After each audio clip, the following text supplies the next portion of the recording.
ইরানের বিখ্যাত কবি বালাগাল উলা বিকামালিহি এর রচয়িতা। টাকা নাই, পয়সা নাই, পায়ে দেওয়ার মতো জুতা নাই। তো মনে মনে আফসুস, হায়রে আমি এত বড় কবি, আমার পায়ে দেওয়ার মতো জুতা নাই। তো আফসুস করে ঘর থেকে বেরিয়ে দেখে একজন ভিক্ষুক ভিক্ষা করে, তার দুইটা পাই নাই। শেখ সাদির পায়ে জুতা নাই, শেখ সাদির পায়ে কি নাই, আর ভিক্ষুকের কি নাই, পাই নাই। উনি সেজদায় পড়ে গেলেন, আল্লাহরে বললেন, আল্লাহ শুকর, আলহামদুলিল্লাহ, অনেক ভালো আছি, অনেক সুখে আছি। এজন্য আপনার চেয়ে যে খারাপ অবস্থা না আছে ওর দিকে একটু তাকান।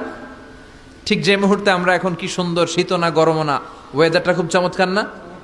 এই পরিবেশে যে মুহূর্তে আমরা কথা শুনছি, ঠিক এই মুহূর্তে হাসপাতালের বেডে শুয়ে অনেকে মৃত্যুর প্রহর গুনছে।